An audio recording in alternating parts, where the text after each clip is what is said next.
Halo semuanya.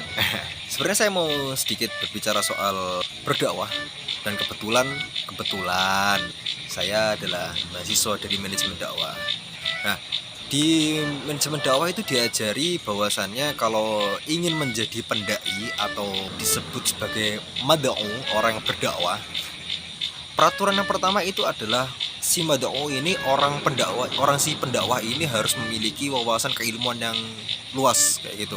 Dan yang kedua adalah kita harus memahami medan yang kita tempati.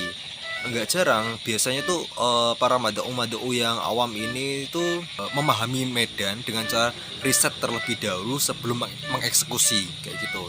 Tapi biasanya para mad'u atau pendaki yang sudah profesional, kayak contohnya Kiai Haji Anwar Zahid kayak gitu, Gus Ikdam kayak gitu contohnya lah.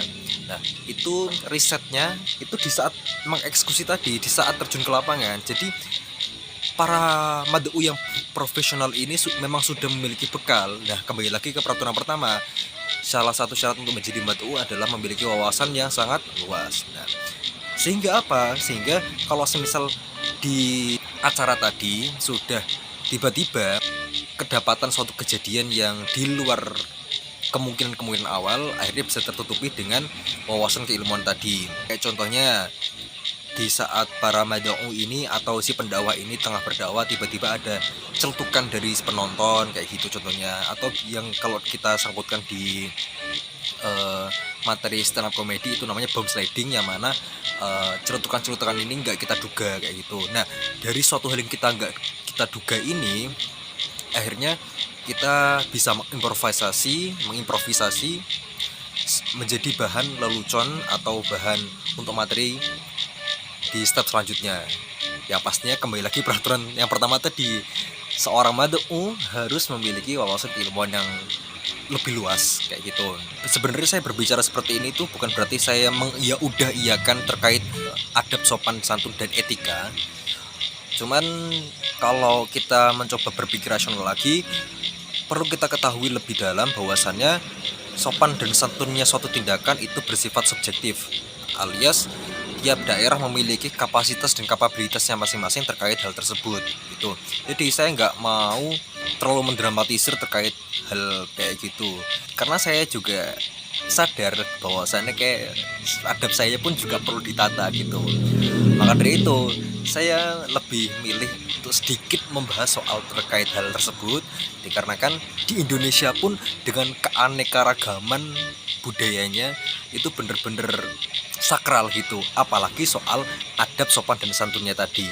Jadi di sini saya nggak mau terlalu menghakimi orang-orang yang memiliki sebuah keberbedaan antara paradigma yang lainnya.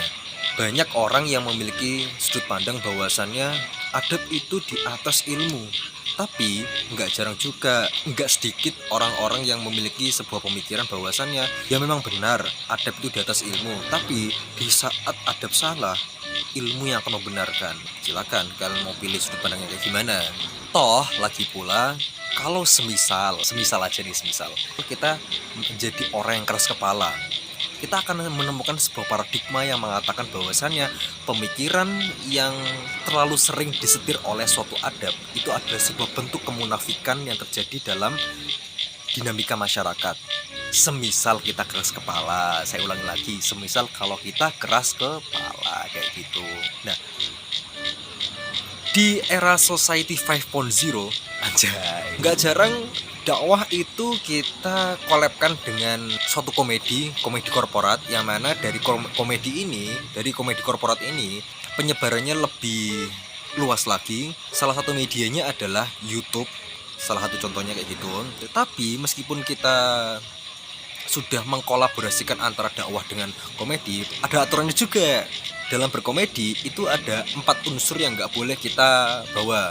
Apa saja itu? Yang pertama adalah orang tua, pekerjaan, fisik, dan agama. Nah, 4 unsur inilah yang menjadi peraturan atau batasan kita untuk berkomedi kayak gitu. Jadi kalau misalnya dengan semua ingin berdakwah yang mengkolabkan dengan komedi, harus memahami tadi. Yang pertama itu adalah memiliki wawasan lebih luas, paham soal medan meskipun spontan, paham akan batas-batasan komedi, yaitu 4 unsur tadi yang bersifat tabu, terlebih-lebih terkhususkan di tanah Nusantara kayak gitu. Lain cerita kalau semisal jenengan hidup di Eropa. Komedi di Eropa itu bener-bener rasis banget gitu, keras banget. Bahkan empat unsur tadi emang sengaja dikomedikan sebagai bentuk bahan tawa. Oh iya, ini apalagi ketika kita menjadi seorang mad'u atau berdakwah,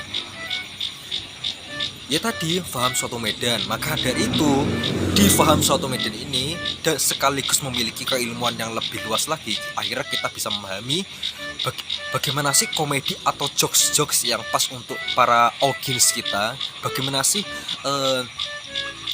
materi-materi yang cocok untuk para penonton kita, bagaimana sih kalimat-kalimat yang cocok untuk para pendengar kita, kayak gitu teman-teman. Saya nggak ngobrolin soal kasus beberapa hari ini karena meskipun saya tidak menyebut kasusnya siapapun, ya kan udah tahu